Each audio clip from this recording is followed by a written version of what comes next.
Yeah, so I'm 18 and Dorchester, South Boston. Walking down my driveway one night, and it was a tough one. Didn't know if I was going to come back, and decided to run back in the house and grab a backpack. Threw a few things in there, not a whole lot. Got out into the dark, snuck out, made sure my parents, nobody else saw. Probably around 11 o'clock, no place to go. Didn't know what I was doing. Just angry and walking. Went south, headed toward Quincy.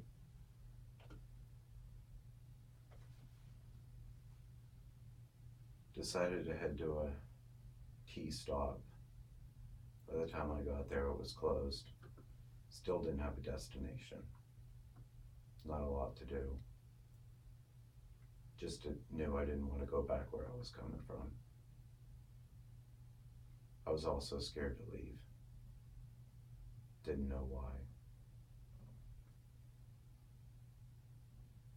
I was too scared to go back home because I'd already made the choice to walk out.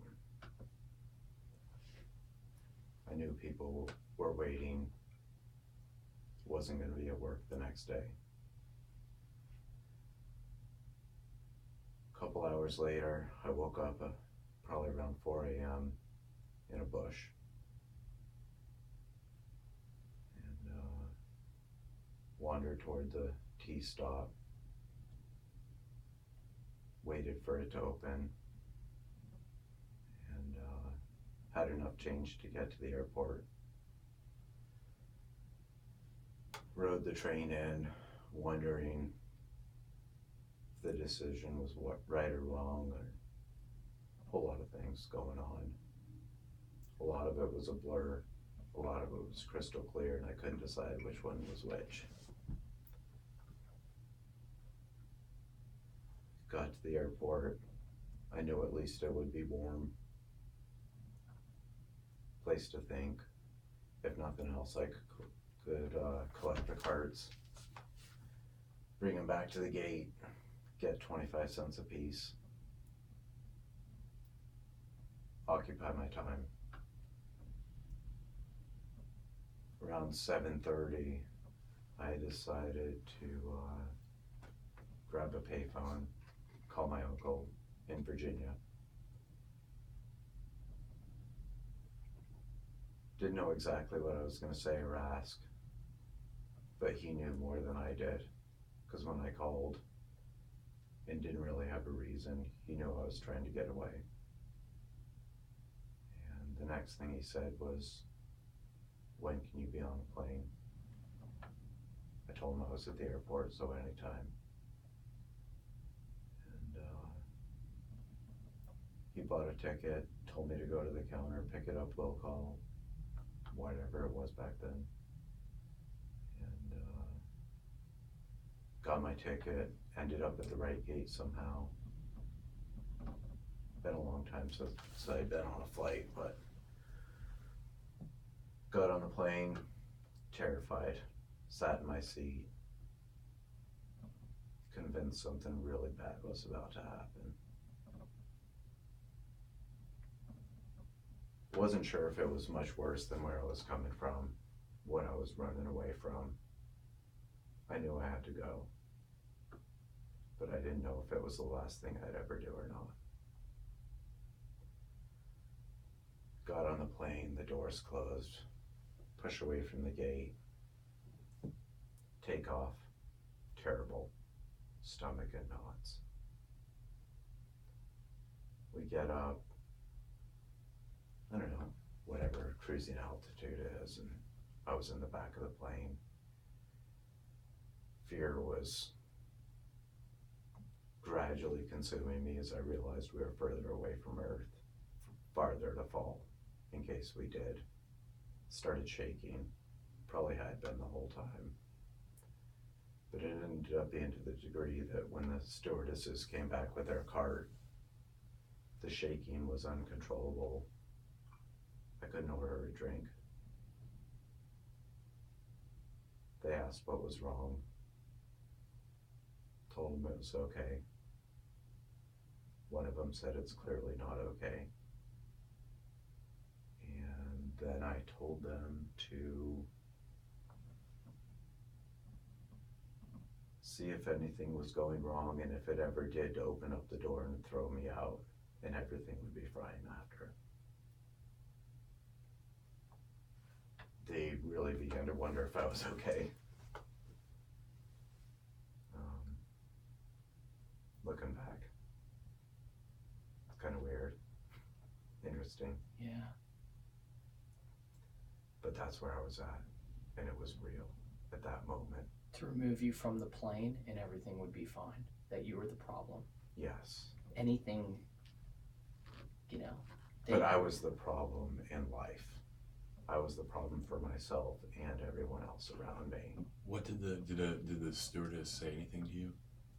Did they say, like, No, they didn't know what to say. But one of them sat down next to me, looked at the other one, shook her head, and the other one took the cart. And she said, it's gonna be okay. You'll be all right. It was probably the first look of genuine compassion that I had seen in a while, where I knew, at least here in this seat next to this person, it's okay, but it might not be okay. And if it's not, it's definitely my fault and my problem. Right. So I probably shouldn't be on this plane. When you were shaking, though, did a stewardess ask you any questions? Why you were shaking? Yeah. It was more like, were you trying to get away from what's something? wrong? Are you trying to get away from something?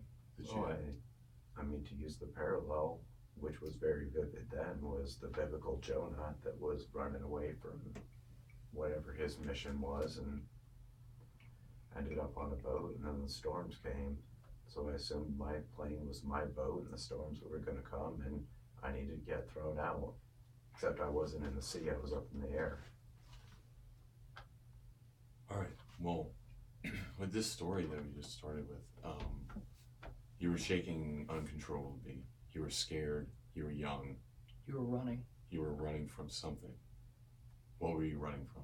Jason, what were you running from?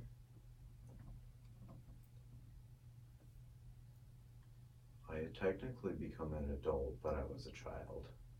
Okay. What I was running from was my reality and what I wished was my past and what I wished wasn't real. Right. It was a resentment of what I had grown up in, what was currently controlling me, and more so how I didn't know how to get out of. I was running away from something I didn't know how to get away from. And what was that thing that you grew up in? What was this thing you grew up in? Just call it what it is. So the thing was a commune, a cult, something, a group my parents joined when I was young, 6. And I had spent the time since I was 6 till 18 growing up in. So I became a teenager. What type of cult was it? Religious based, like most are, but Christian roots.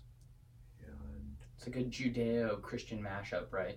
Yeah, they Was it a doomsday? Was it a what kind of cult was it? A doomsday? Was it a hippie, doomsday, military complex?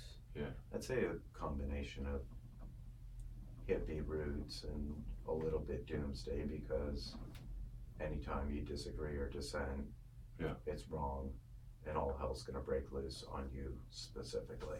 Wow. The goal of it was ultimately for the Christian faith base of bringing Christ back.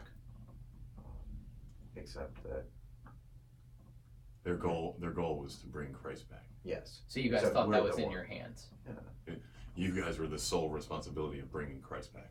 absolutely. Wow. And if we didn't, nobody did. And if you didn't do your job in order to make that happen, you were responsible for everything. What was the name of this cult? It's gone through a couple different names. Currently, they call themselves the 12 Tribes. When my parents joined, it was called the Northeast Kingdom Community Church in northern Vermont. Okay. And then they gradually assumed the broader term of the 12 tribes. I've also heard it referred to in its Genesis phases as the vine. Yeah, that was in Tennessee before it moved up to northern Vermont. Chattanooga. Yeah. And one of the sort of slang names I feel like it was given from those not involved is something that I read about called the Yellow Deli cult. Yeah. So the Yellow Deli was just a group of restaurants that the group ran. And At the 12 tribes of Israel. yeah, so people associated that closely.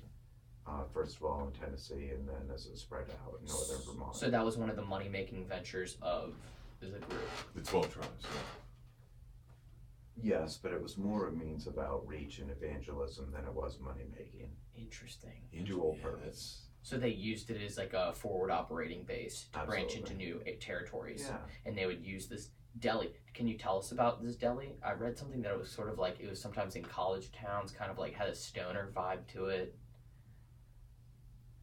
It's different everywhere, and it's taken on different names depending on where it was at. Based So on changes. demographic.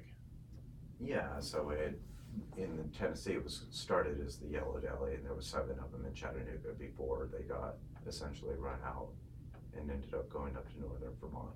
Okay. Then they turned it into the Common Ground or Common Sense were the 2 brand names that they developed and opened multiple places. And then originally going back to the roots of the Yellow Deli, started opening places called the Yellow Deli again, and with a old time feel, kind of homey Hobbit type.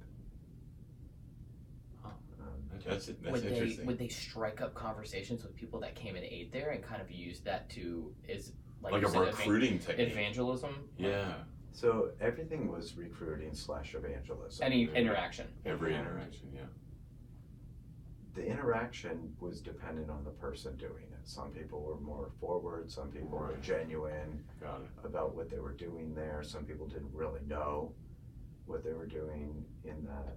Like a server there may or may not be the most evangelistic, so Okay. kind of played a subtle line, but ultimately the main purpose was to be this outreach point where people could come find. Wow. Okay. Was there a hierarchy? Like once you're in the cult, is there a hierarchy? Are there people above you? Are there leaders? Are there Deacons, elders. elders, anything like that? Like who's the main? I think I read his name was Eugene Spriggs, I believe. Yeah, so the main leader was a man and his wife that started the group, Albert Eugene Spriggs, currently called Unique in the group. His wife's name is Marcia. And as it developed, there ended up being somewhat of an elder-based system, or an apostolic order, they called it, Okay. that started with him, and it was more the subgroup from him supporting him than him telling everybody that he was the ultimate. Oh, so he kind of like It was like a subtle way of getting into it. right. Mm-hmm. So if you talk to him, you might think, oh man, this guy's really cool. And then you meet the people under him that are supporting him, and you're like, Yeah. whoa, where does that come from? Yeah. But they're the ones holding him in this. Would you Aspects. describe him as charismatic?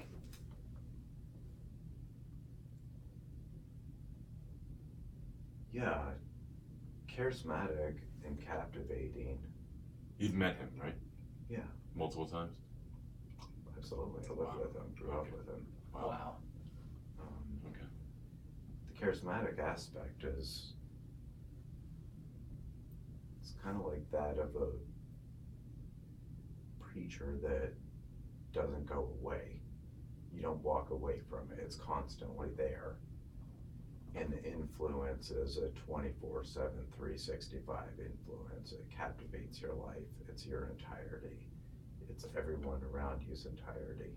So it builds a environment, which is what their aim is to do, is build this. I mean, the name of the group is THE, Apostolic Order, which stands for Therapeutic Healing Environment. I mean, that's their IRS registration. Yeah, I've seen it described as that. Wow. Instead of a religious organization, they've been described as a therapeutic. Yeah, like therapy. That's always a loophole, man. That's good. That's clever. It's clever, and what's ironic about it is that there's people in the group that are 100% genuine about what they're doing and what they stand for. Okay. And then there's the premise of the group and what they're expected to do and forced to do that creates an opposing force. Got it. And that's to repress one's true self, right? Right. Because that was the. Well, it feels that way Yeah, to me, and that's what I experienced and spent decades of my life in trying to reconcile. I never came to the reconciliation that this was in fact genuine and going somewhere. Because there are those people that are totally believing what they're doing is the right thing, and they believe in the faith, and they really do want to They buy better into it. society, Yeah. and they want to bring about these changes. But then there is a greater force surrounding them, and those who aren't genuine, and it oppresses people, Mm-hmm. It does. and maybe they have different motives, right? It's hard to tell because every time you question someone's motives that's in that authority structure, the person questioning is put under and squashed. Oh, yeah. Wow! Which to You me can't have further that. You supports can't. the, Yeah, dude. It's just like any other like corporation, or even you can date back to the medieval times. If anybody oppressed the king, you were killed. If you question, you cannot question the structure. Correct. That is dangerous. the very fact of doubting was publicly demonized Yeah. in social settings. That if you doubt, you're a doubter and something's wrong with you if you doubt, much less question. I love Which was that. a problem that I came to, is that I got the fortitude enough to start questioning first to my parents in Yeah. my young teenage years. So you were open about you were like, Mom, Dad, I don't like this. This is not right. Yeah, but it wasn't just, oh, hey, this isn't really cool. Right. It was crisis moments where things came out and it was like, this isn't right. And I thought I was going to die over questioning. Could you get into just a little scenario of Maybe where doubt Where- entered your mind. yeah, where doubt entered your mind? Why? What happened and put doubt in your mind? Like a situation that happened and you were like, Yeah, so there was an elder whose name was Bill Hinchliff, and he ran the Boston group for the most part, and just wasn't a very good person. And I could read through it. I knew that his leadership techniques and skills weren't genuine, that he was doing things different than what he was saying. He was calling people out, publicly humiliating them for things that he wasn't doing himself.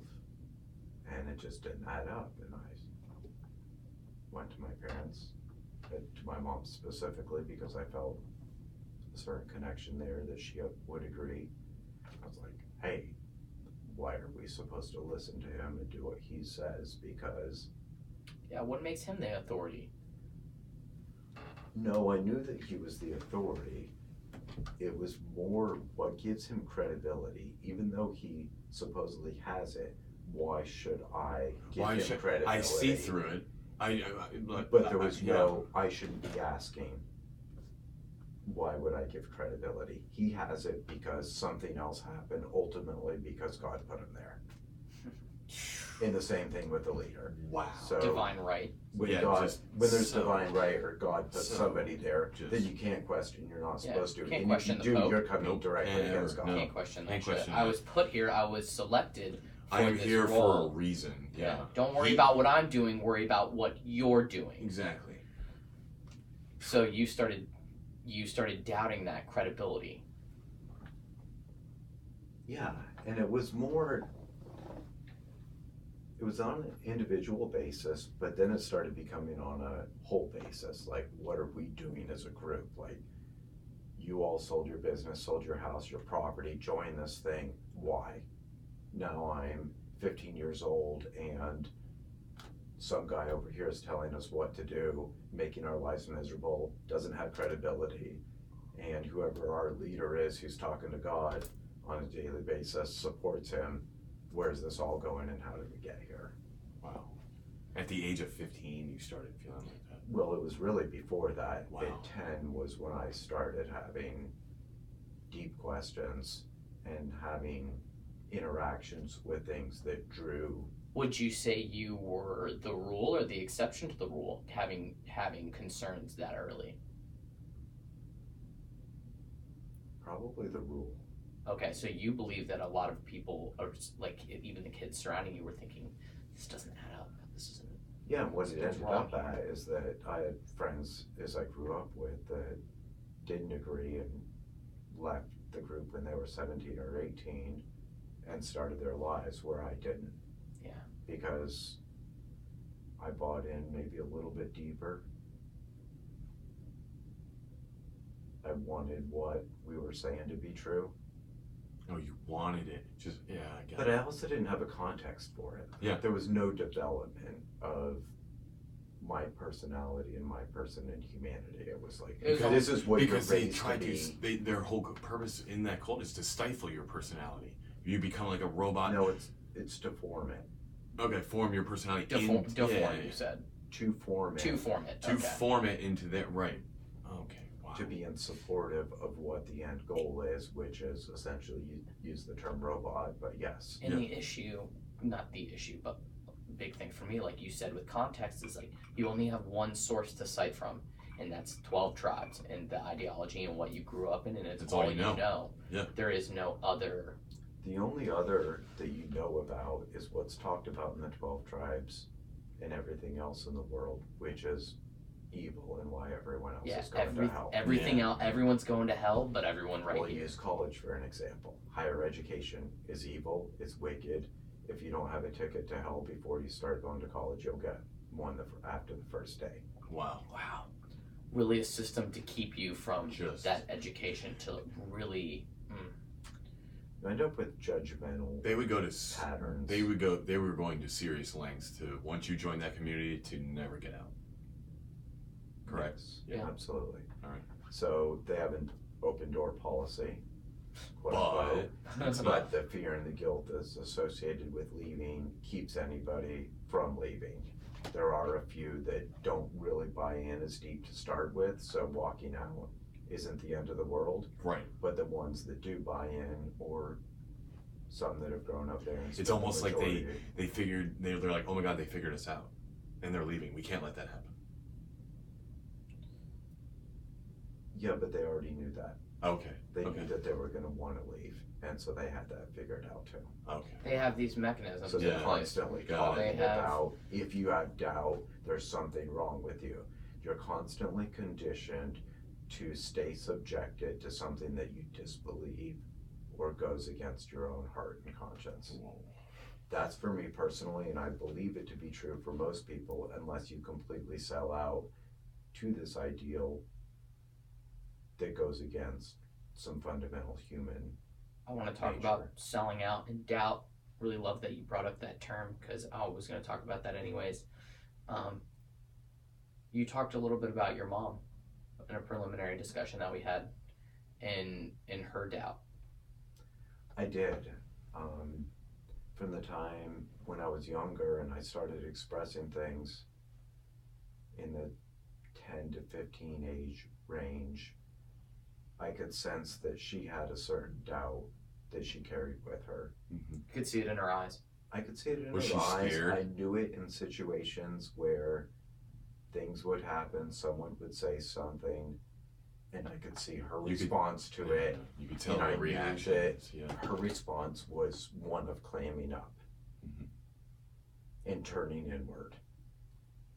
I wanted to meet her where she turned inward because I felt like that's where I could meet the reality of where I was at. Yeah. And I attempted to do that over the years. A common ground. Yeah. A common ground, but she was also conditioned to not question. So when I questioned to her, she would deny her own questioning. So the security never really was secure. Wow. but I knew it was there. And then there was a certain point where I knew that she no longer doubted, or she sold out to it and made the determination that I'm not going to doubt. Wow. Do you know what that instance was? The moment where she sold out? I don't know the exact moment. Maybe it was a gradual thing. I Perhaps think not it like was an gradual. I instant. think that she may have realized at a certain point that I've gone in so deep with this. What? I mean, I wonder that now with my parents, if they're This is all in that their remains. 60s, Yeah. that we don't have a choice to make anything different. I ask them that every chance I get, which isn't very often. If they're still all in on this, or would they make the same decision again? And they say yes, but I think after time I said the same things. Could you just give us a day in the life Yeah. of as when you woke up to when you went to bed? Just like a brief synopsis of how your day went being a member of this cult at the age of Well, you've been working since you were yeah like wee kid, right? I was gonna say the day since when I was 10 or when I was 20 or when I was 30, those are drastically different. yeah. That's what I'm trying to situations. narrow it down here. Sure. Let's get it right in the dead center. We'll go. You joined up when you were 6, and you were in it till you were 18, and then he came. Yeah. then he left. So I'll start when I was mid-20s. Sure. I'd been married, got married at 22, had our first child a year later, second 2 years after that. Life then was waking up. We had church service twice a day. There was, where we lived in Colorado at that point, was a house plus some outbuildings, all on the same couple acre property. And we would all get together at 6 in the morning for our service. And at that point, everybody was supposed to be in unity. And that unity was a brotherhood, like we're all in, we're all doing this. It was anything but that in that environment. I had run away from the commune in New York to Colorado because of dissension that I had in New York. And I ended up moving to Colorado because my family lived there. But it was also like a means of diversion, so I landed in Colorado. Right. And I ended up finding the same things that I ran away from in a different form. Got it. So daily was getting up, and if I was fortunate enough to have to leave before the 6 o'clock service for work, I'd head out to work, get in the van, but you had to get approval to leave early, to not be there.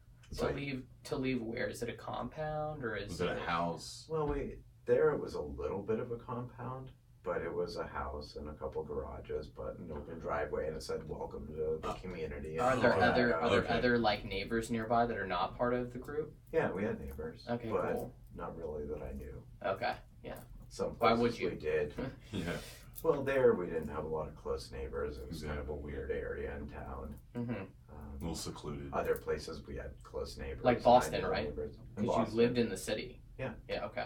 Yeah, In Tom, plain Jerry. sight as a. But we'll get to that. Yeah. We'll get to that. So yeah, you would get, you have to get permission to leave, go to work. To go to work before the service, and then you had to leave a half an hour before so that you were gone and away and outside of a certain vicinity. I kind of broke rules here and there. Of course. I also put myself in a position where I was needed for what I did. I was industrious, ran a lot of the businesses. What is it that you did? I mean, what What was your job? what was your craft Everything. in this cult? What was your craft? Everything. We ran construction companies. As a young kid, my dad had a tree company in Boston, and we did that, tree work. And Wow. then he became an electrician. So did myself and brothers. And then I also grew up we did general building and construction, so I learned everything. So you've been starting building with odd shit jobs. since you were a kid. Like Yeah. you know how to do everything. So you're a to man build of house. many hats. In the practical side, yeah. Yeah.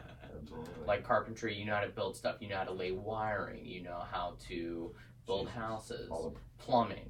yeah, whether it's commercial or there's nothing that I look at that I say I can't do that. Wow. Wow. And you learned all of that Wow. while being in that cult at a young age.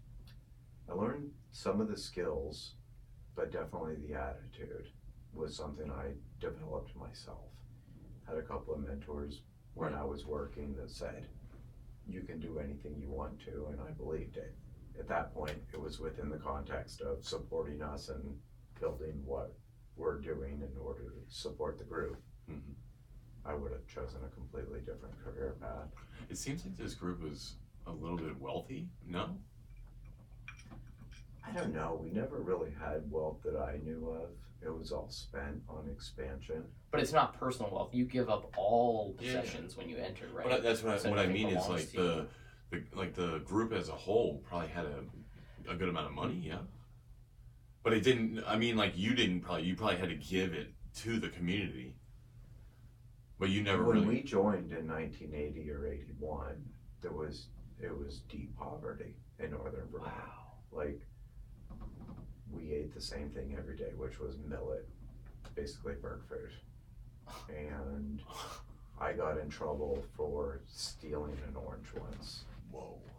because I was so Famished. desperate for You were food fucking that I hungry, wanted an dude. orange, and it was for the pregnant women. And Fucking bird food. Did they give you the rod, Jason? that's a touchy one, but yes. Okay. We don't have to go there. No, I read no, it's I read a lot about that, and that's something I wanted to maybe not necessarily ask about you. So corporal punishment or child discipline was something that was supported then and preached and still is now, based on scripture. Mhm. I don't agree with it now because I don't agree with the interpretation of scripture as it is societally now. But yes, we had teachings that entailed physical punishment with a rod or a paddle. The problem with my experience with that was when people administered their discipline with anger, and to me that borderline abuse. Yeah. Yeah. And that abuse, I told you all about the raid that happened in '84, where Well, the state tried to come in and intervene. we'd love to talk about that. Well, it's like a shock collar for a dog. Right. There's some difference between discipline and abuse. Yeah. You know? Yeah. Like a shock collar for a dog. He runs away from the house, you shock him, right? You shock him until he comes back. But if you keep shocking him, even if he's there, now you're Sadistic. so now it's evil. Now you want pain. Yeah, yeah. You know, there's a difference. There's a bit of like torture there. There's a little bit between discipline and abuse. And that's like, God damn, if I ever do this again, here comes the pain. Yeah. And which is what discipline is for. It's You're exactly. supposed to be like, oh, I remember that slap on my ass. Right. I don't want that. Not It's like, uncomfortable. I'm It's gonna embarrassing. shit my pants Right. if I do this thing. I'm gonna get the shit beat out of me. Yeah, I'm gonna get the fucking shit kicked So out I of me. listen to people now. I was in a course this weekend, workshop, yoga workshop, and the mentor was talking about, he was an Army Ranger, and he talks about the authority figures when he was in the Army. Uh-huh. They're his heroes. They administered discipline, punishment. He went somewhere, they had an objective, they taught him something. He looks at them, looks back, and has a warm, loving relationship with those people that were authority figures in his life. There are 0 people that were authority figures in my life as a child that I look back and don't have resentment for.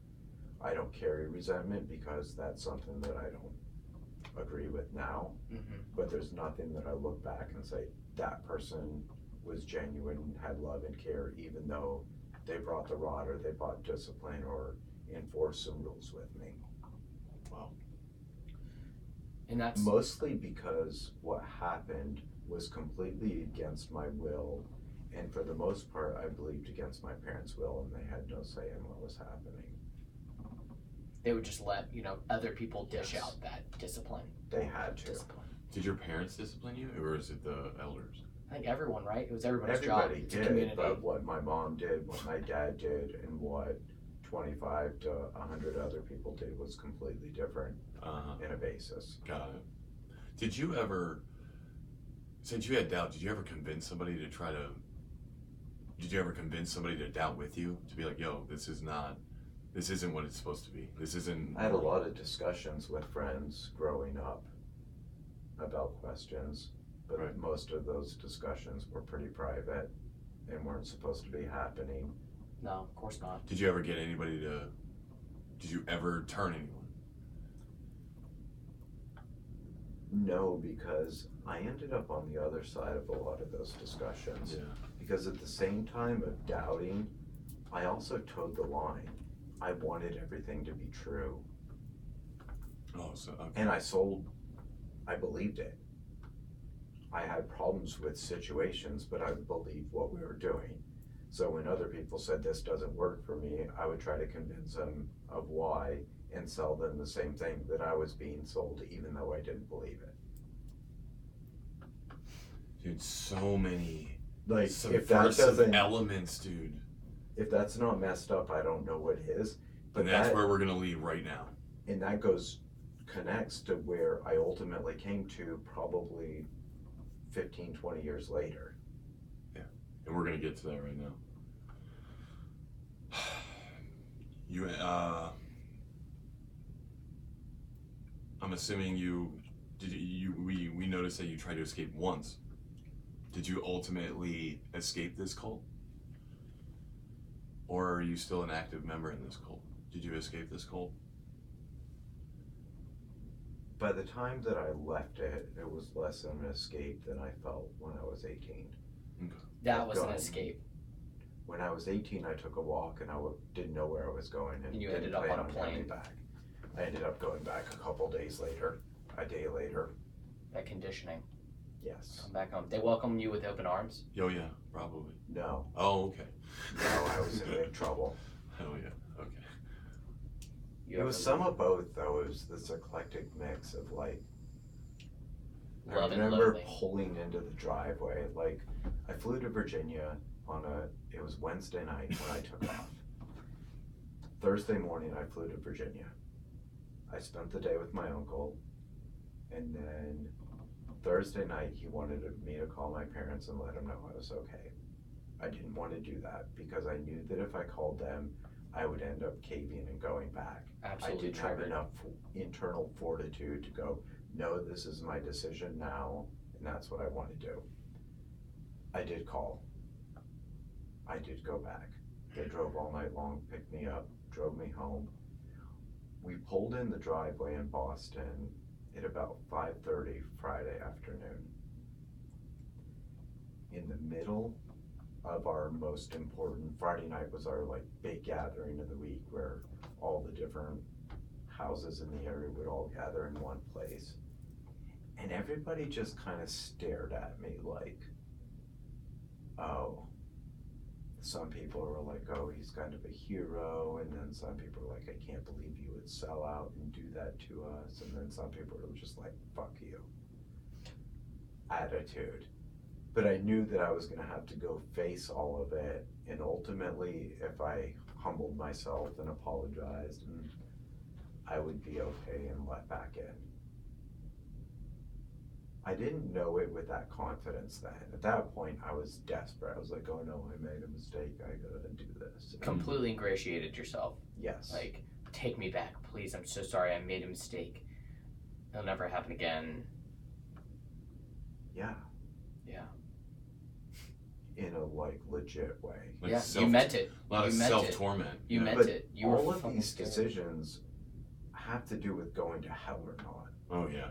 That's like what when you're you saying. make the decision to leave, the fear on the airplane was that God's going to do something to you because you And walked away. destroy this Right. plane with everyone on it because of me. Yep. Because of me. And they don't deserve to go. It's me. I'm the problem. Well, ultimately, he would probably save them and not me, so I had to figure out a way to make that possible.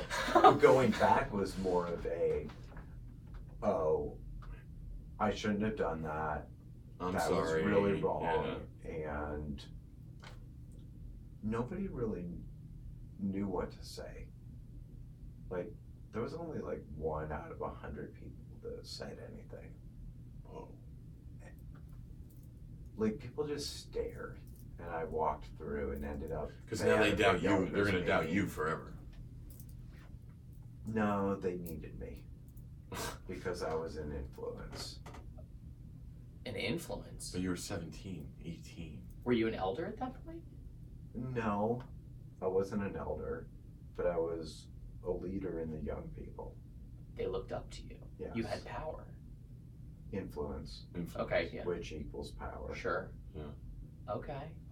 And that influence is something that over time Influence is important. ended up playing out in different ways through my young adulthood from that point forward until the 10 or They were like, 15 years later when I did leave. We can make in earnest. Jason come back. Look at this, guys. Jason came back. You know, Jason has doubts. And Jason I don't came know back. whoever This really is thought the- that or They didn't, can use But it's an it. everyone unspoken was- thing. It doesn't have to be even explicitly said. Yeah. It's a, hey, you see this, guys? Yeah. He came back. You guys look up to him. That's You'll the stay ultimate if question of you'll stay if you know what's good for you. from the Yeah. top now that I still have is, did he know or not know? Who? Was he thinking that way or was it all this genuine thing? Oh, so they were saying they didn't know if you were just acting on a limb, or is that what you're saying? No, about the leader himself. Oh, Spriggs, like, Spriggs? yeah, like, did he know and orchestrate all of this and understand everything that was going on? Or was it all this 100% genuine thing and like, oh my God, you strayed and now you're welcomed back and you shouldn't have done that and all of this? Or it was like, I knew he was going to come back. I think it's more in the second one. created Yeah. This environment. Yes. And I And Yes. look what I have created. fear. He had a little bit of doubt, but he came right It's back. so much But he came more right back. complex and invested into your Yes. emotions. It's so psychological. There are responses you can predict. Sure, there are the outliers, but that's why they call them outliers. Yeah. And they remain that way. For the most part, So you know. I wasn't an outlier, Yeah, you were the but rule. I did outlier things. Yeah, Mhm. as you would More eventually so do. as I grew a little bit older and did make myself into the leadership structure. And the leadership is not really defined per se. If you went and visited now and said, where's an elder? They would be like, I don't know. But if you're inside, you would know exactly who the elder is, and you'd be like, that's who's in authority and who's Yeah. telling me what to do, and etc. You have to be part of the infrastructure to know who's in charge. Yes. You have to be in the. There's family. no like if you're They have to if, know who you are. if you come from the outside, it's like, oh, we're all Yeah. equals. But once you're in there yeah. and initiated, it's The like hierarchy no. There comes out. is Yeah. there is exists. The hierarchy comes out. Yeah. Yes. And that's where my ultimate compromise, well, there was two aspects of my compromise that ultimately led to my final decision to leave and not go back. One compromise was with my children. I had children that started growing up. We had 4 kids in the group, and the oldest was between 8 and 10. The others were all 2 years younger. And my oldest son started asking questions, similar questions to what I had when I was 8 and 10 years old. And I remember the moment, I was in San Diego, in the group we lived in out there, where he asked me something, and I just looked at him, and I knew I was going to give a bullshit answer, or I was going to say, I don't know. And I decided to say, I don't know. And then when I walked out of the room, I knew that I started to have to face myself with the I don't know. And could I continue to tell him to do something that I didn't know? The second was that I was an elder and I was a leader, and I was selling this bill of goods / gospel to other people. And I would go out and proactively do that, whether people came to me or we went out recruiting or reaching out evangelistically. There was a specific woman that joined in Southern California that I reached out to. There was a morning, it was Thanksgiving morning, and we didn't didn't celebrate any holidays, and at that point we had stopped celebrating Thanksgiving, but we recognized that it was a national holiday, and we decided to have a meal to invite people to. Not for ourselves, not in honor of the holiday, just to go out and invite people to.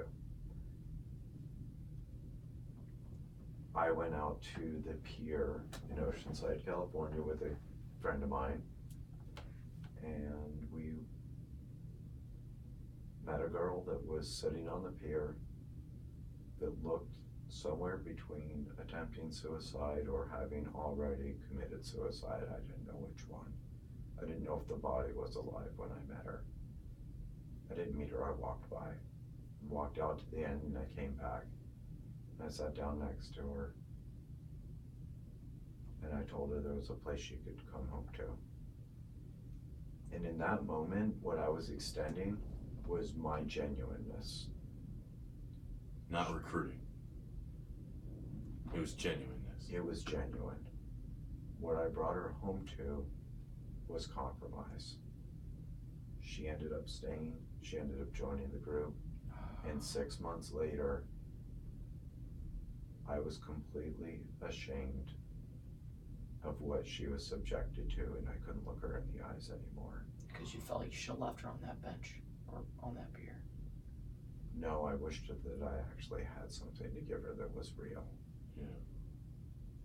Because she needed something at that moment. Her And life you was sold her des- this. Yeah, You she would have s- taken anything. Yeah, you sold her this Yeah. cult. Oh man. I didn't know what I was selling. Yeah.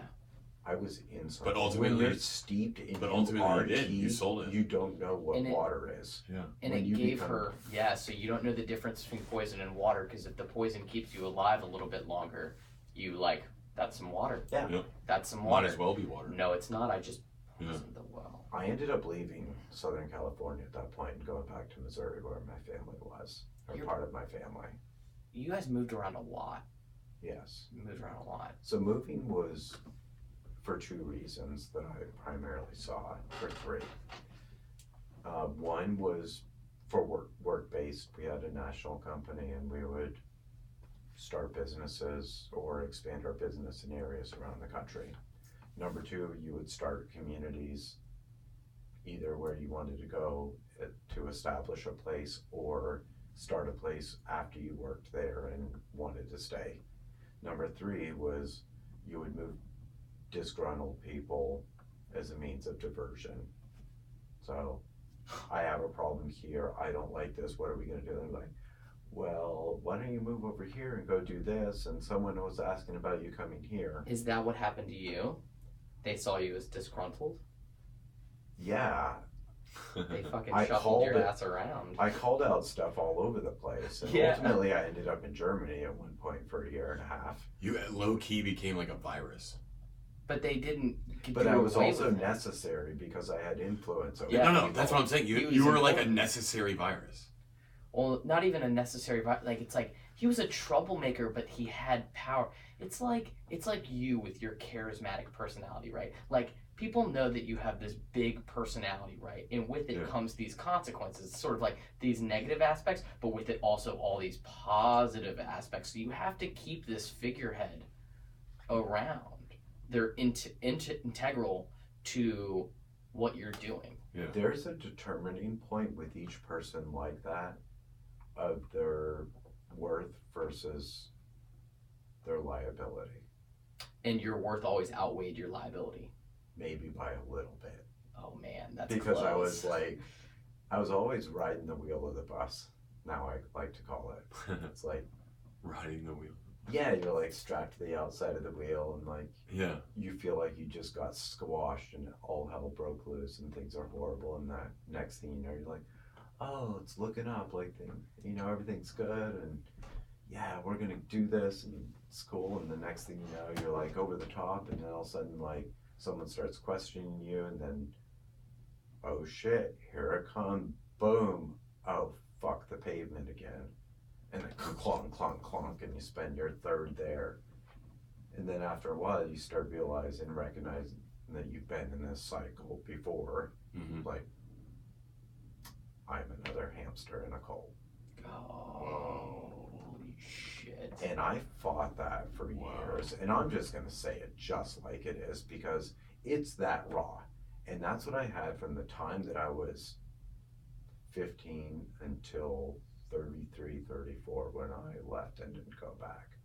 I always wondered if I was another hamster in the wheel and if I was just doing some other person's agenda and living it and supporting it, or if I was actually doing God's will, and if I left, I was going to pay with my life and my soul for it. How'd you escape? Tell us about the escape. So I wouldn't call it an escape. Not the second time. By the time I left the group, I had come to a clear definition in myself. I had enough guts to call out hypocrisy, mostly in the leadership. I abandoned the leadership myself and I said, I'm not an elder, I'm a person. And if someone wants to call me an elder, they should stop because we don't have an authority structure. We're a group of people that are all here for one cause. And if we're all doing that, we don't need an authority structure. So I'm not that. It didn't work that way. And there were a couple points with some specific things that we mentioned prior. And I finally got to the point that I said I couldn't continue. And I was willing to take the chance of walking out and taking my kids to do something different in spite of whatever the risks were. The first risk was that my wife wouldn't leave with me, that I had attempted to walk it. I had tried to convince her to go for the 10 years that we were married in the group. And she was born into 12 tribes, yes? Yes. She was born and my parents joined when I was 6. And you knew her for all of her life? Yes. Did she have doubt or did you convince her to have doubt? She didn't have doubt until we left. Not even when you left, after you left? No, she decided when I finally made my decision. She decided at that point?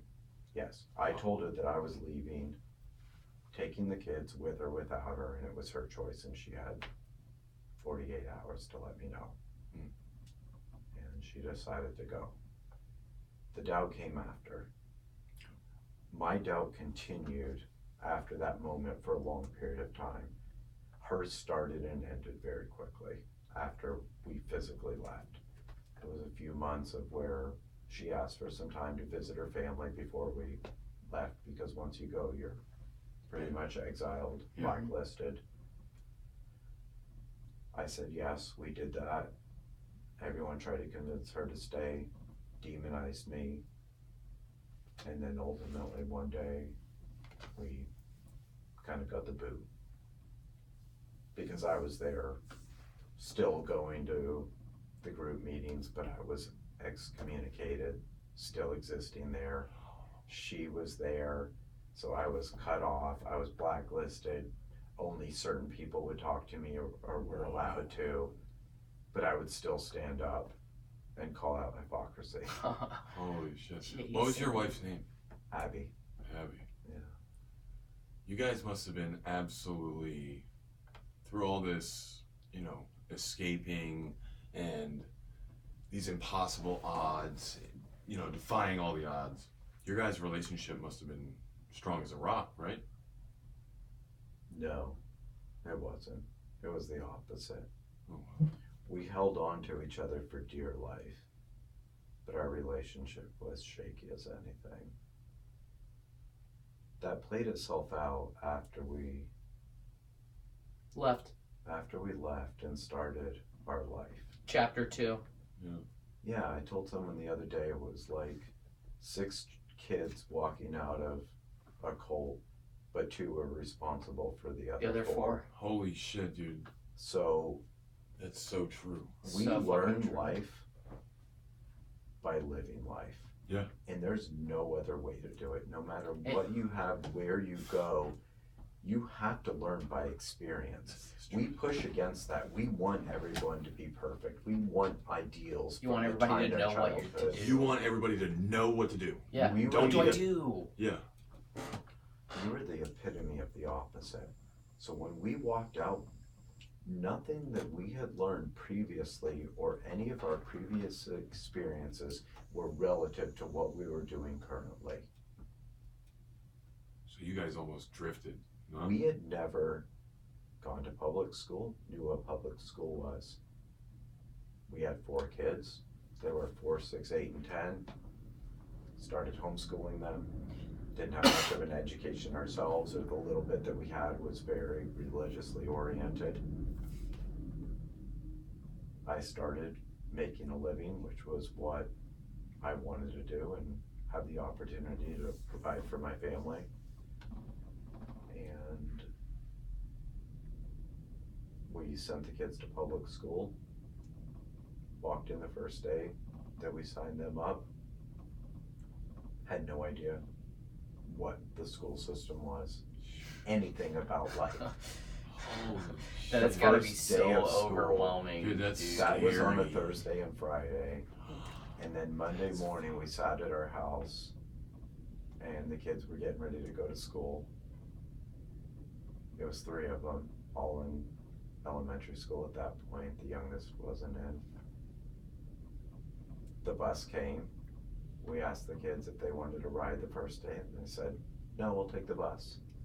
And then we asked them if they wanted us to walk them out to the bus stop, and they said, no, we've got this. Damn, dude. That was the first time where I realized that life is different. Wow.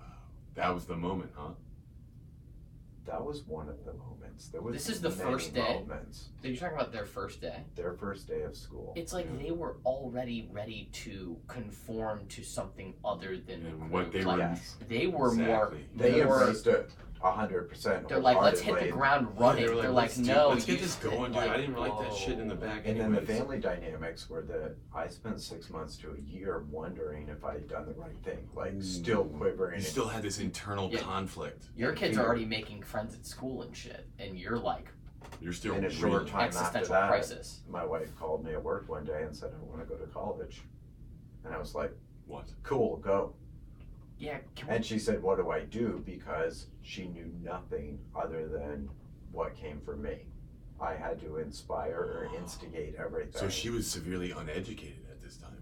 We all were. it was a very chauvinistic Yeah. group, right? The cult. Yes, absolutely chauvinistic. Yeah.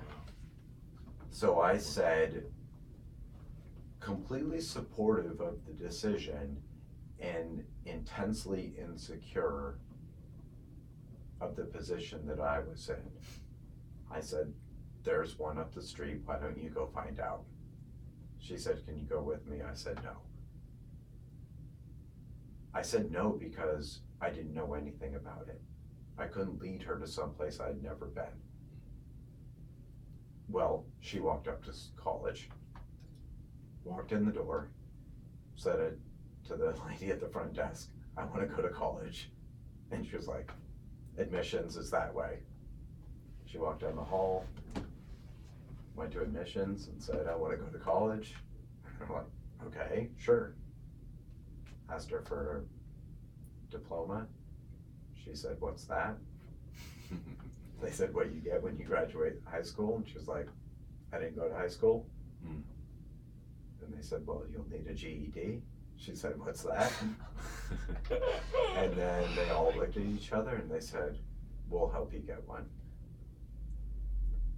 And they spent the next 6 to 8 weeks, each lady in the office took turns mentoring her as she studied for her GED. This total stranger, Dave, out of nowhere. The intuition and the kindness of Yeah. strangers. So it was actually a lady Wow. named Lynn That's powerful. that headed it up, and she ran the financial aid office. Lady from Maine. Salted Hey, the earth. Maine's a good state. Yep. Grandma. And, she rest got in it all peace. going, and 6 weeks later, she got her GED and started going to the local community college, doing her general studies, and she got a job 2 weeks later there in the financial aid office, and a year later, she was running it when the lady retired. But the point was that she became her own person with independence and stability much faster than I did. that became a threat to me personally. Because you had convinced her to leave, and you were supposed to adapt quicker than she You got was. a little envious. And she found, yeah, absolutely. She found her footing so quickly. So quickly. I didn't realize what that was then. Yeah. It was more, I was so lost in myself, I couldn't really see anything else. Like, I was drowning, the water was at the top of my head. I wasn't looking, like, up above to see what was going on with anybody else. Yeah. And I supported that, and I did support it. I wanted her to have an education. It was all the ideals I wanted, but I had no idea how to get from the point of where I was at in our relationship, which was me controlling and doing and saying and directing, to her having any sort of independence and inspiration of where to go and what to do and how to do it. The one thing we did is we hung on to each other. As difficult as things became from that point and moving forward, we would come back and talk to each other about our experience as if it was something other than our personal experience, almost like a third party. Like a disassociation. Yeah. Yes. Our relationship was related to something other than the two of us. Say that again. Say that what you just said. Our relationship was something outside of the two of us, which now I kind of look at and I was like, that was actually really cool. Because a relationship is another entity. Yeah. You and I have a relationship, Dave. I come to your restaurant, we talk, we've built a relationship. We serve you libations. Our relationship is completely different than the individual aspect of you and myself. Ooh, that's interesting. Yeah. It's another. You're absolutely correct. It's a division. It's an LLC between us. Yes. Yeah. A marriage is that way. Yeah. Or any other relationship. Boyfriend, girlfriend, but when whatever you that enter is. into that, you don't always look at it that way. You think it's you own a piece of me, or I have a piece of me invested in each other. No, we became one person, and we were inseparable, and we had no individual instability between the two of us. You both leaned on each other heavily. The high codependency. Yeah. In extreme codependency. Yeah. You had no identities. First therapist you had no identities apart. I mean, yeah, think of like two children leaving a commune, you know. We were children. You were. They Mentally, were you were adults. children. She was 29, I was 33. Holy shit. And we were kids. Inside. Yeah. Mm-hmm. Any experiences we had were ones that we were leaving and running away from. So not only did we have nothing, anything that we did have, we were shoving away in order to start something new. So nothing before, even morally, had a relevance to what we were doing now. And that played itself out kind of in odd ways as we moved forward. Right. One of them was fairly quickly, I got a job, and a decent job, ended up working in DC. And it was in the construction industry, but the higher end aspect of it. So it was lucrative. Well, I made twice as much as I was before. Working in my previous so job, it was severely monetary. Yes, there you go. It was monetary, but then I also had connections. I was doing Exactly. high profile projects, and then I worked with some moderately profiled people. And more than that, I worked with a bunch of young women. Yeah. That I had never been around independent women before in my life. Wow.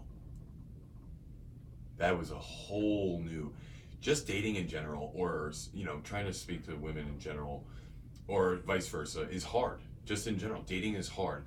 You had never even seen a single woman outside of where you grew up. And that is terrible. I had seen, but not interacted. But not interacted in the on a context of the group. Correct. So any interaction was, oh, you should come join us and leave your life and do what we're doing. Exactly. There was no real life experience. Yeah, there was no like connection at all. There was no base to touch. Yeah, that's wow. So you were in this. So I came home one day. Right. From work, and I was like, hey, like, what's it like at college? Like, do guys hit on you? Yeah. And she was like, yeah, like all the professors and all the students, like. So she knew it. She knew Absolutely. she knew she was an attractive woman. But she was much more in tune with it and okay with everything. Oh, she started where to I was embrace really it. insecure. She started to embrace it. Yeah. You were still like. She was like, yeah, I marched through the college And I'm gorgeous. I and- wear short skirts when I need to pass exams, and I was like, what type of exams? That's very interesting. She progressed at a much rapid rate than you Yes. did. In society and mentally. Yes. Wow. That was an issue with you, right? Yeah, that My- bothered you. It bothered me that I wasn't okay with myself. Yeah. And because I wasn't okay with myself, I wasn't okay with her being herself. Yeah. That Because became you could see her slipping almost, like you were like not going to be good enough at some point, yeah? Like she that was out. ultimately happened, but I let go of that because I knew that at some point I couldn't hang on to it long enough that it was going to do anything for me. So it was this really weird mix of, I know she's going, and at some point I won't be able to do anything about it, but I hope I'm far enough ahead on the trains of the car that I won't fall off and land on the tracks.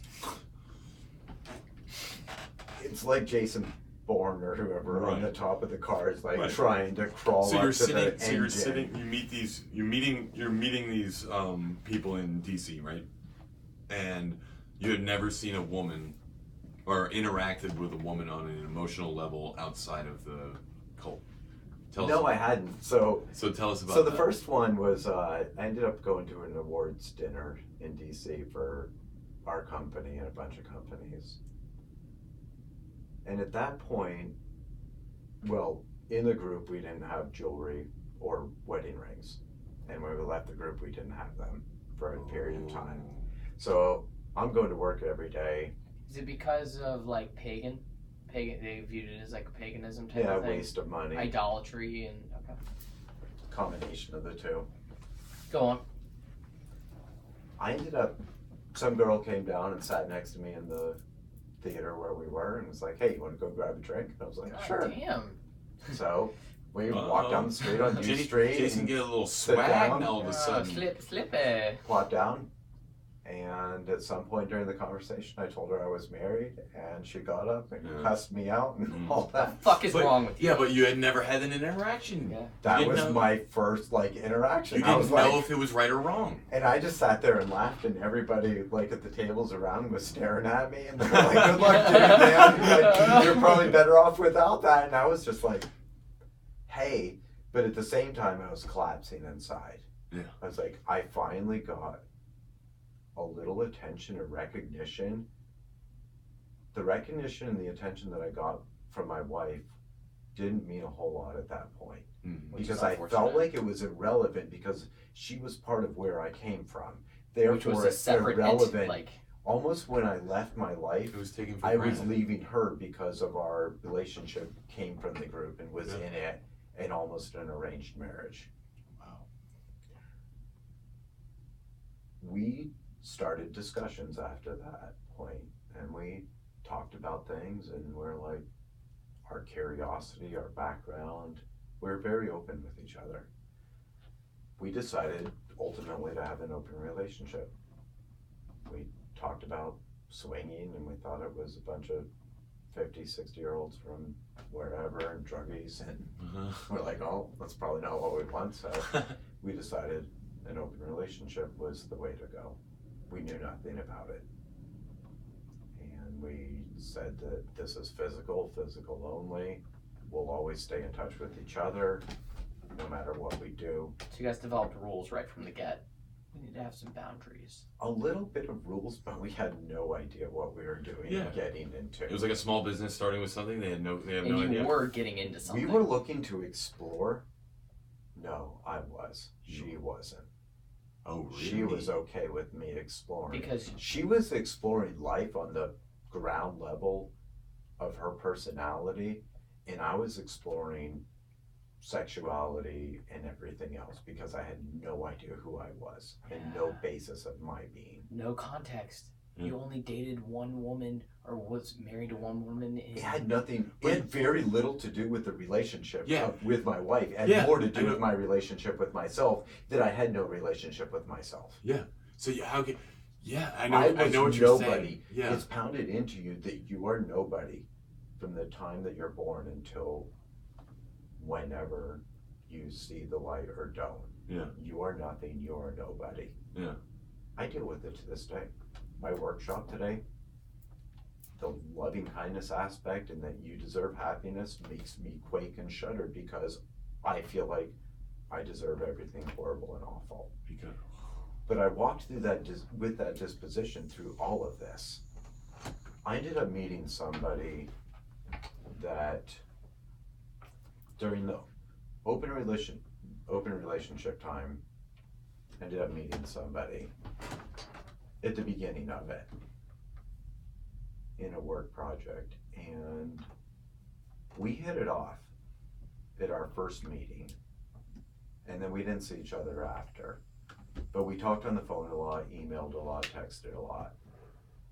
Abby was aware of who she was, knew who she was, so even when we made our technical agreement for an open relationship, she said, anybody but X. And I was like, okay, no problem. of course it's her. But it was a big problem for me because I had this deep connection. Yeah. She knew I had an emotional connection. The emotional connection was the problem. It wasn't the physical connection, it was the emotional connection. Your that's wife when- is so sharp, dude. She was sure. She's so sharp. She knew what was going on. She knew right away. She was wicked sharp. Yeah, wicked. To rise in the ranks, like But she, talking earlier, like all of her, the way she conducted herself was with expertise and grace to the utmost. and it's like, where did she learn that? Yeah. It was instinctive. It was And extreme. I don't know where it came from, and I would say that Instinctive excellence. she walked through life in the group different than I walked through life in the group. Her experience in the group was different than my experience in the group. Her parents were different than my parents. She had a different life than I had inside. So when we went outside, She almost became two different people to you. Like you did not even. It was literally like a totally it different. was unrecognizable and it Yeah. was culture shock In your own to home. me. In your own home. And all of a In your sudden, bed. I felt like In your bed. me as a Sleeping head with of a stranger. family is all of a sudden behind. You're sleeping with a stranger Like we Whoa. fucking left a cult, together. and Yeah. I don't know. But the stranger aspect wasn't a stranger because we were talking to each other about the stranger that was there. Oh. Like, we would talk about how strange things were that I felt that way. And I would be like, are you the stranger? Am I the stranger? Why is our relationship like this? Oh, So who's we the were- stranger? So it was Oh. like That's being in a what relationship mind with is. yourself where you're sitting there and your mind's talking to you Uh-huh. as if it's another person. Yeah. You're subconscious. Your subconscious / conscious. Yeah. And it just went on. And we didn't let go of each other to a degree. It ended up coming to a crux when a couple months later, the girl that She I had had said, done this project with, that she Mhm. said anybody but X ended up asking me out for happy hour sometime. I also didn't know anything. I didn't know if someone was asking me out because we completed a kick-ass project together and knocked it out of the park in half the budget and double time and half the time, or oh, is somebody hitting on me?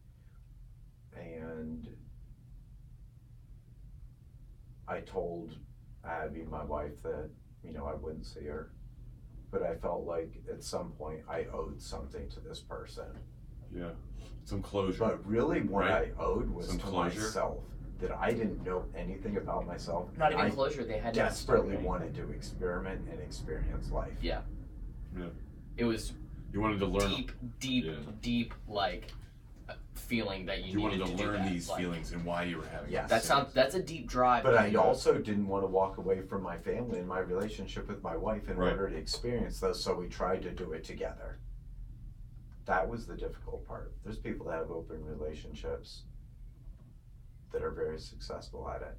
They just don't have a codependency emotionally with each other, where we very much had that with ourselves. So one day I decided that I was going to make my attempt at doing my dues and meeting the person, or attempting to, hoping she was too busy Call it to off. meet me, and then boom, I was off the hook. But it was all my mental off the hook. I wanted to meet her.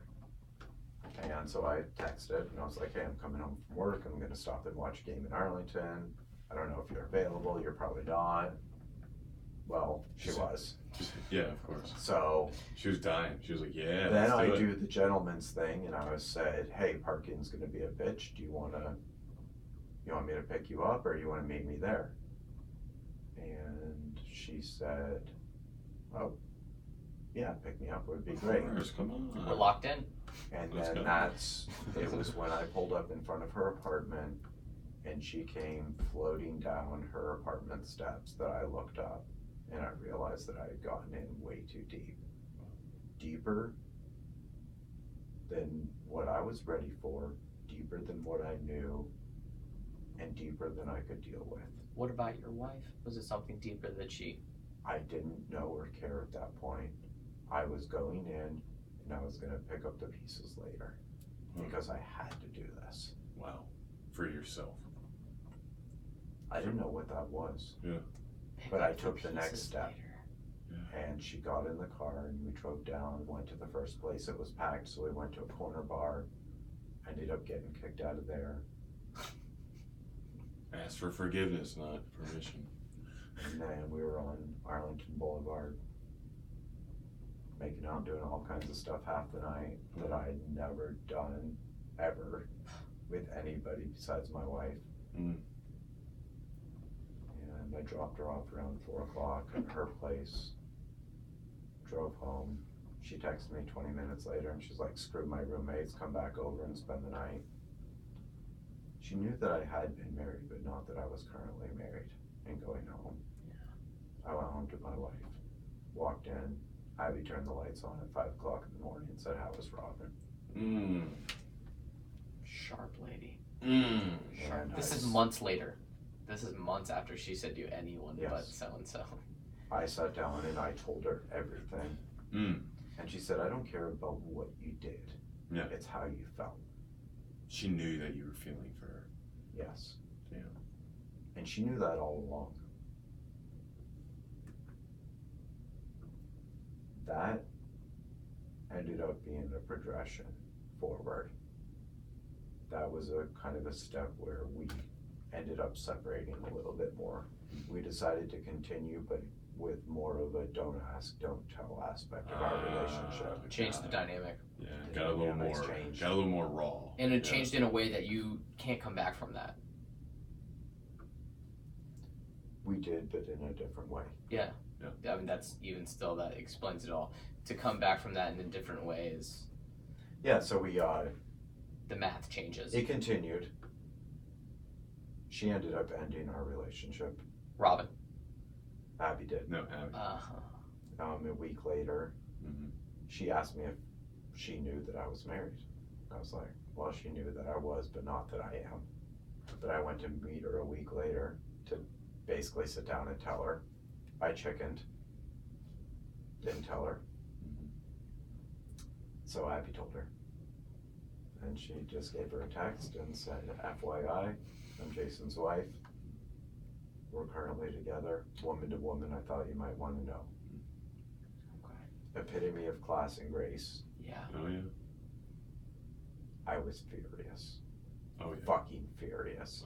You overrode my only sense of individuality at all. How fucking dare you? Yes. I finally found something about myself, or learning about myself, and you just fucking ruined it. Gives you the right. It was a little bit of validation of me and who I was, that this random girl at that point that was much younger than me, Uh-huh. I didn't really care what the age was. 'Cause you We didn't had know. a connection. Yeah, or Like, it just didn't matter. It didn't matter. Yeah. My only sense of validation was wiped out.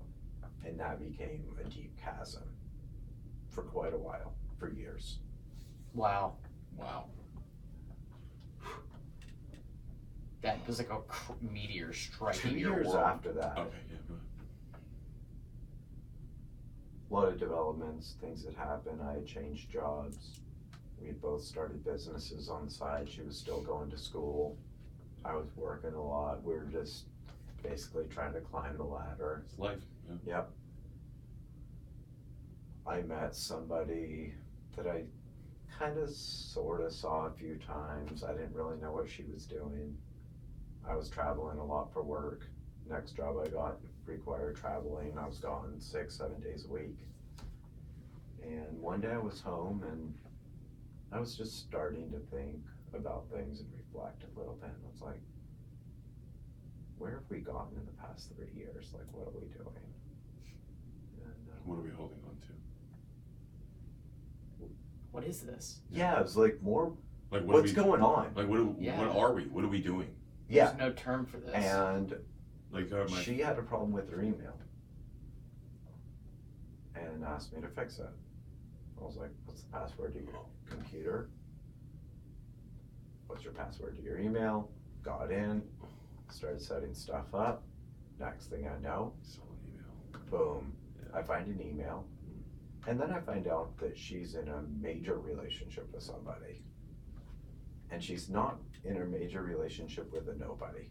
She's in a major relationship with a major somebody. Oh, somebody fuck. with high stature and power. Yes. Oh, fuck. I didn't know the high stature and who it was initially. At that time. I knew that it was a major relationship. Okay. I freaked the fuck out. How did you figure out it was a major relationship by the nature of what you were The reading? email. Yeah. Yes. Okay. No, multiple emails. Yeah. It's like goes on and you're No, scrolling and you're He like, bought a house whoa. for them. I'm sorry? I'm sorry? Bought a house for You're them? gonna tell me What that this the she gave you the guilt trip about this woman This was years before though, and she said No, don't get she didn't involved. give me a guilt trip.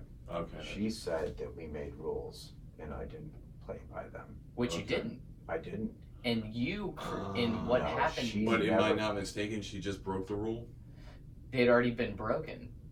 Yes. He'd already When broken we them years decided before. to When go he, So it into was a like, don't oh, ask, so don't tell. yeah. It was Okay. basically free reign. Got you. Sorry, Yeah, I bought missed in the my time travel. scale. no, it's all good. It's all Sorry, I good. It missed became a frontier. You were like, we've come to the edge of this, and then the rest was frontier, and they stepped off Yes. into the frontier, which was the don't ask, don't tell. You thought the frontier was them leaving the cult, becoming successful, life after that, but no. No, that This- was the frontier. This is the fucking She frontier. thought I was out banging the countryside Yeah. because I was traveling. I Did was, she- wow. I was doing Did she virtually really? nothing. Do you know, did you guys have a conversation Yes. about that? Or, okay, wow. This So she happened in- thought you were just whoring it up. You thought Yes. you Just were laying it fucking out. everything. And I Just wasn't. laying pipe. and I wasn't. I can't blame was her. still this delicate, fragile, little insecure thing. But remember, she was probably doing that on her. Remember when she probably was instilling that into your brain because of No, what she was looking for validation of worth that I wasn't giving to her because all she cared about was me and what I thought about her. And when she didn't get it from me, she ultimately ended up finding it somewhere else. And you were She out looking stumbled for your into it. own worth. Yes. You're out trying to, and her worth is through you and like how much you love her. And that's why it was always like, you can have this physical relationship, purely physical, but it may not be emotional because you and I belong to each other.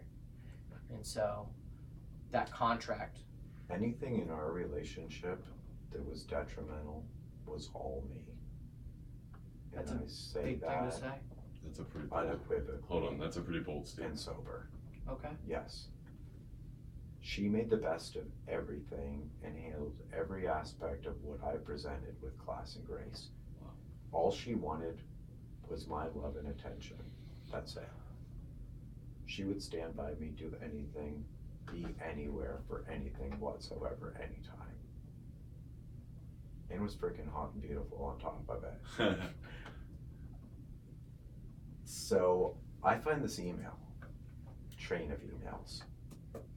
I lost my shit. Oh yeah, of course. The Like- fuck is this? Almost left at that point completely out of my house and packed up everything and was like, I'm never gonna talk to you again. Right, yeah. She was still my best friend and the person I loved most in the world. Yeah. And all I wanted inside was to be okay with being in love with her. She came home and I said, we need to have a talk. And got the kids to bed, we went out. She sat down and she said, so you found it? And Sharp as Did she set you up though to find it? Did that ever? no, it wasn't intentional, but she said when she realized that I would probably find it, she was okay with it. Okay. Maybe when she said She fix was your like, email. I'm not going to try to stop Yeah. what's happening from happening. What's coming? This train's falling off the tracks, but I'm not going to try to help it.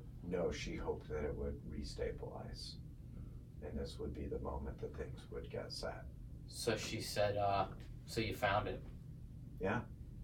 We talked deeply, and I begged her at that point to end it.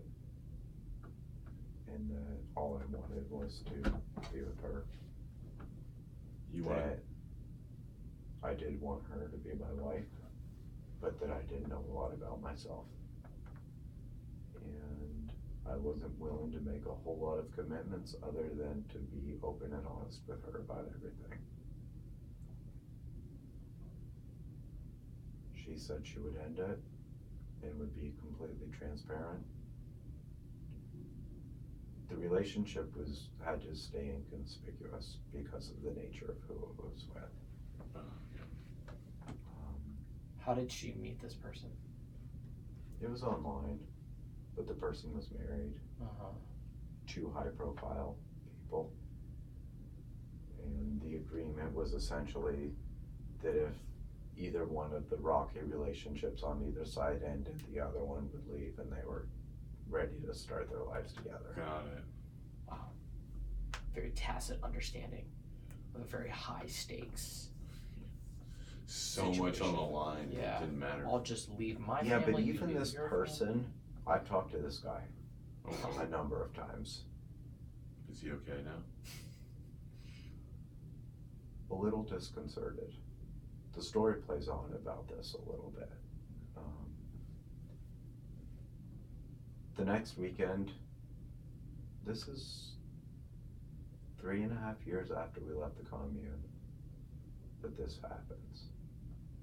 And we went to Alexandria, got the kids covered, stayed with a sitter, and went to spend the weekend.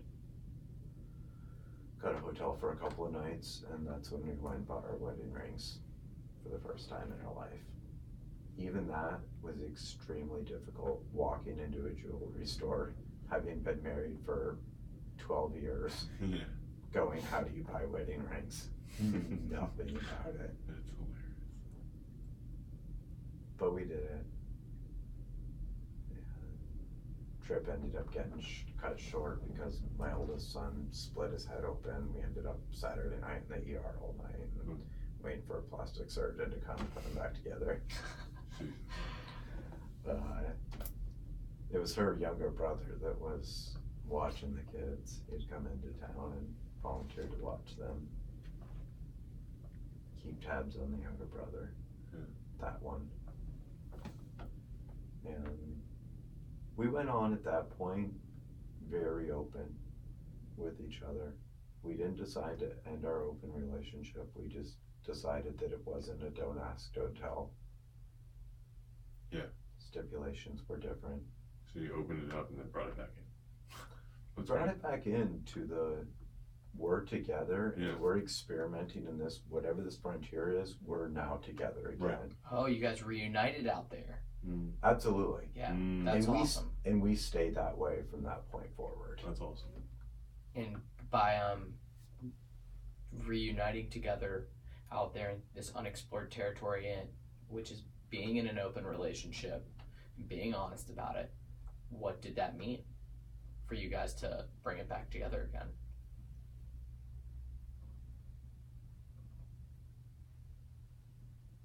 It meant different things at different times.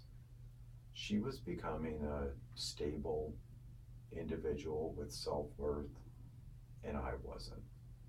Still no. No. Still not. I was constantly looking for attention and validation anywhere besides her. I liked what I had there, and I knew that it was ultimately what I wanted, but it didn't give me anything because it was her. And I discounted what came from her because she was who she was, because it was part of where I came from. It's hard to explain the dynamics of that, No, the internal It's- psychological. That's a Immensely complex. That's a really intricate spider web there. Books and books and books could be Right. written on that. So you But guys, we went forward, and you had relationships with other people, or a little, hooked up. yeah, a little bit. I ended up meeting somebody that ended up having a girlfriend kind of for a couple of years. Abby ended up meeting her family. It was a little bit up and down. It was, for me, some self-validation, but it wasn't my entire self-worth. Like, I told Abby that, hey, if something ever happened to you, I would never be with her. But we had those kind of conversations. We did stuff like go to Outer Banks for the weekend, and on the way down there, we set up Tinder profiles for each other. And I texted guys the entire way to Outer Banks while she drove, and we just kind of made fun of it, but it was also real. Like, she ended up, On her profile, you would.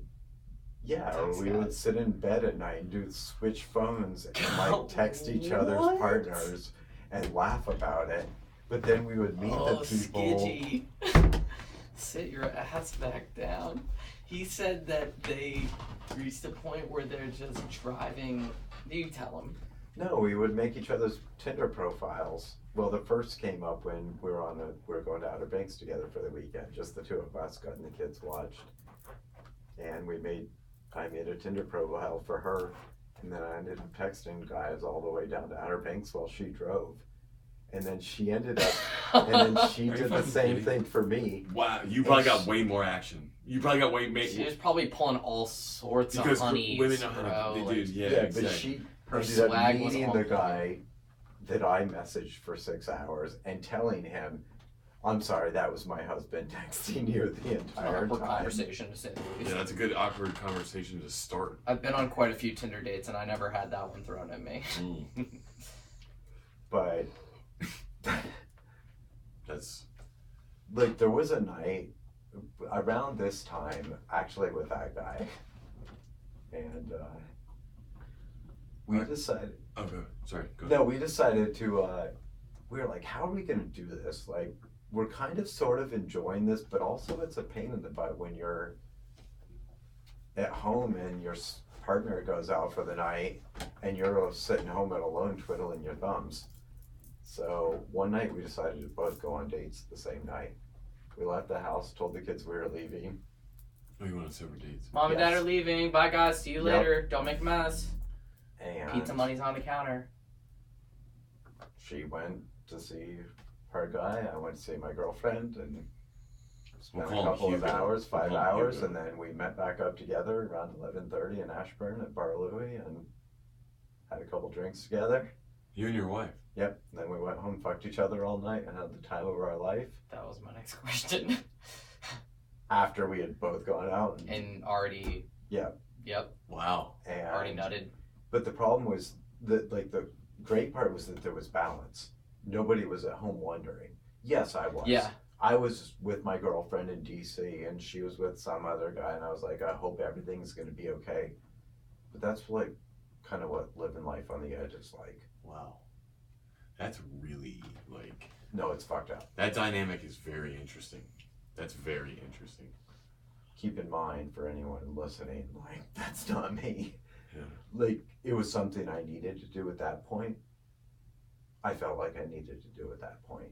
I mean, I you wish guys, I had done something different or had it different, or you lived in the extreme, in somewhat of an extreme situation, is at least to a lot of society, For sure, dude. and to come out into regular society, it makes sense for you to take it to those extremes. You're like, where do the edges of this reality begin to Exactly. fold? But Where does everything's. it begin to melt? But you're not looking back on anything. Everything is forward, Now in trying to front of figure you. shit out. You've Yeah. got nothing of relevance to You don't- base well, you anything don't have time off to- of. You don't have time to think about the past.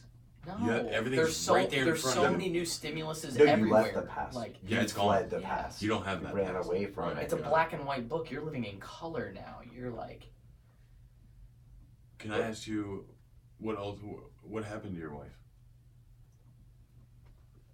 So about a year or two after that, we ended up buying a house together. 6 years after we had left the group, I went out on my own entirely. I started a company on the side, and doing pretty well. Doing well enough. I was doing okay, but I was like trying to take all the shortcuts to climb the ladder. I was like, I want my kids to have That's that. They need to have the best schools. They need to be here. I need to do this. I need to do that. I need to Right. have cars. I need to have vacations. Learn very quickly. Like and trying to, and I didn't know where I was going. I was just scrambling up. Well, I ended up getting some project, a little bit of a landfall project, made a ton of money on it. Nice. Found a house I wanted that was way above my pay grade. We ended up buying it, figuring it out. I hired a financial advisor who gave me a bunch of bad advice. And Shout out to financial advisors. yeah, I bought $1 million house, 11 acres of property. How much 7 house? million. Okay. Put 300,000 down. More money I had seen in my entire life. Yeah, those are big I- numbers. That's a big number.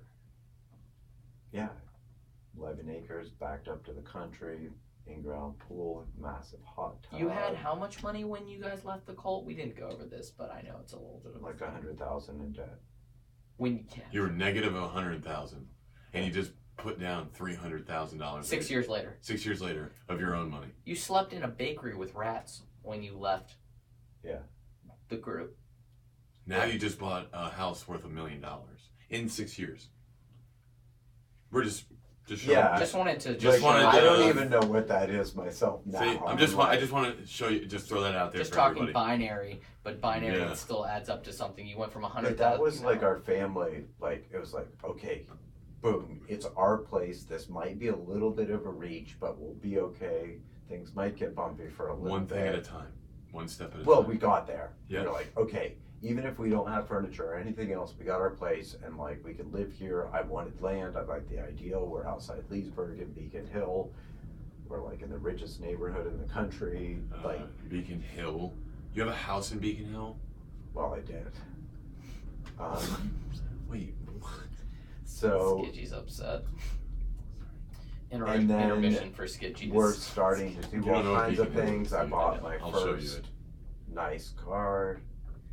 It's like if you get signed to the fucking NBA, dude. Yeah, It's like dude, you're you legit- like No, that was it. That was Yeah. like what it was. I went I down to finally BMW. made it. Yeah. You know, We've bought an made it M Series convertible. out of the and, hood. like, We fucking handled this shit. But had you, at this time in your mindset, had you found your self-worth? Or were you still reeling? my self-worth came from anything that I could do or get. Had nothing So to this do was building self-worth with, for you. no, it was going exactly against my self-worth. Got it. That's what Yet I was that's what I looking wanted and to bring up. craving for it. That's what I wanted to bring up. I was looking for self-worth everywhere. Yeah. When I drove off the lot It can with be my addictive. first BMW and brought it home to her. Oh, that's a great feeling, isn't it?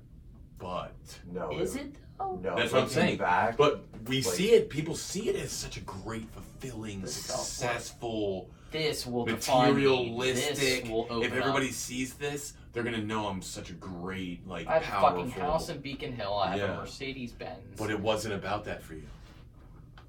and it wasn't even what that got for me. Like a month later, after I bought that car and we lived in our house, I drove down into Leesburg one night, and I was in despair. Like, I was going, I've done all of this, and I'm fucking miserable as shit. Like completely miserable. And I stumble into some bar in Leesburg, and I plop down at the counter, and there's a bunch of guys there, and then there's this one, like, freaking hot, blonde, beautiful girl, and I didn't even care. I was like, just sat there, couple shots of beer, went out, got in the car, getting ready to drive off, and the passenger door opens, and she jumps in, and I was like, the fuck are you doing here? You need a ride home? Let's go. She's like, what's under the hood? I was like, I don't know, twin turbo V6, 600 horsepower, you wanna see? She was like, no. Not that hood. The other hood, yeah. Yeah. Catch my innuendo. Did you even talk to this girl? Before? At the bar? No. Yeah, that's what I was. No, so we went to another place, had a couple of beers, and then we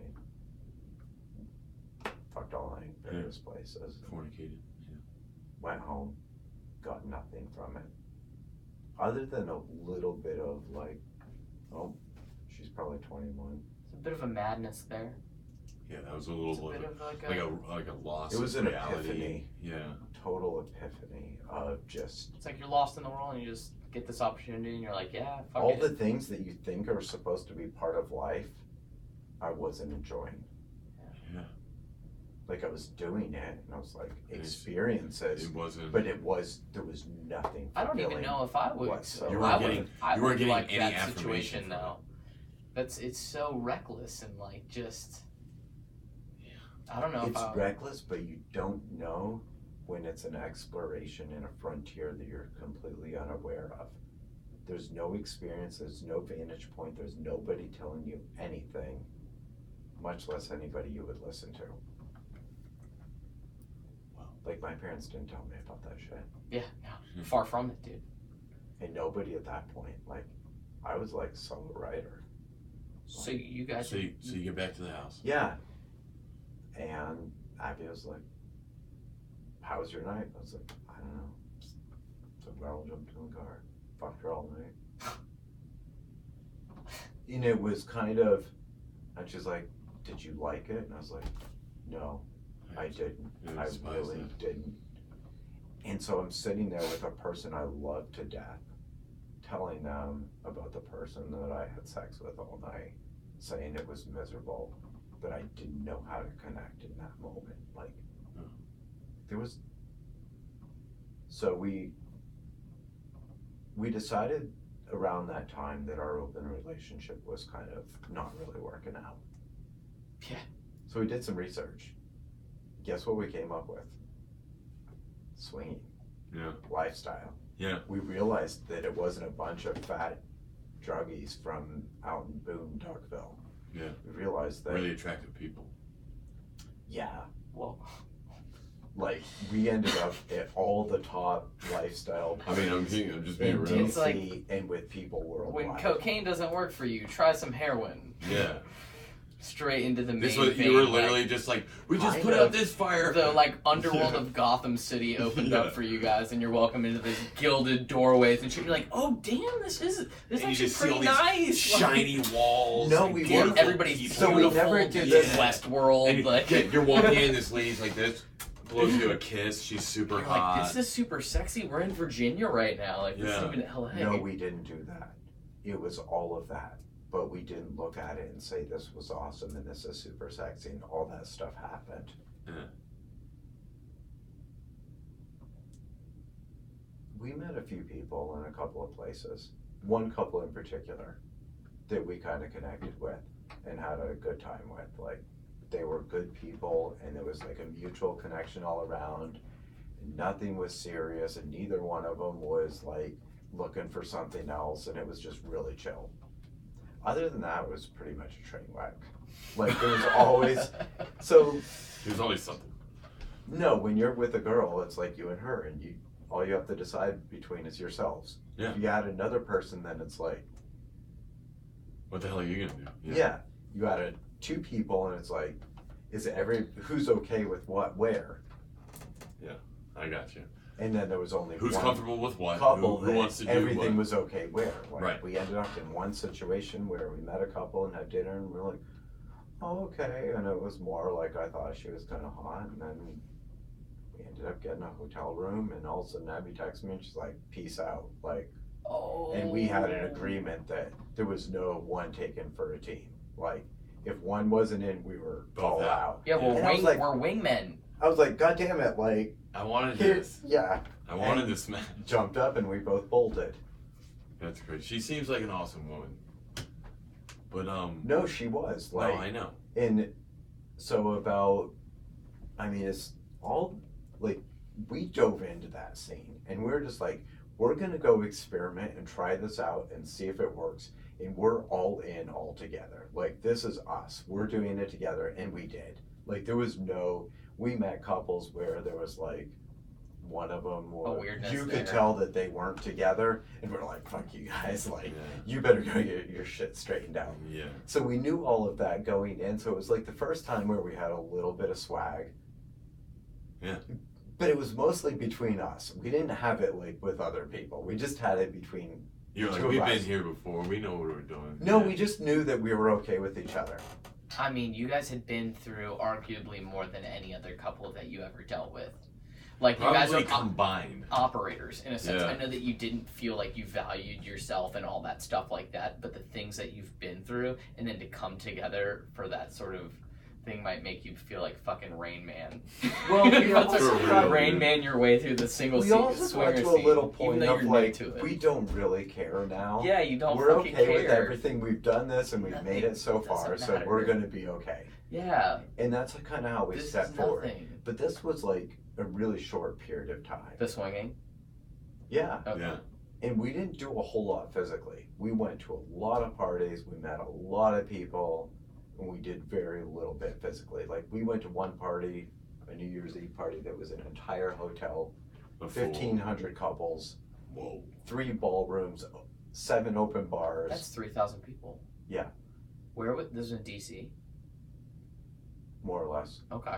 And it was a big swingers fucking So club. there's a big Yes. swingers community. And Jesus. like the top 2 floors of the hotel were all blocked off that were big sexcapade rooms. Like, Oh, my- everything was Yo. like insane shit. I've heard And- of stuff like that in Mexico. And so like, we went, like, when we went to that thing, we were like, Not we ideal. just did stuff with each other. Yeah. And we were like, being almost like our freedom that we were looking for, we found, Yeah. and having sex. And all of a sudden we realized there's like probably 2,000 people watching us, and we really didn't care. Oh, you had sex in front of all these people? Yeah. Holy shit. And then we did a little bit of stuff with other people. I mean, all the girls we met a couple there, and then her and the girl ended up hooking up a few times and doing stuff at clubs, and we ended up getting all the top clubs in DC all the time because the 2 of them Jason, were you crazy. have an interesting story, dude. But yeah, a few I months, can't so make this shit up. a little bit, a couple months after we had gotten into this, she had asked about, she tried to go to California to see her niece a couple times a year.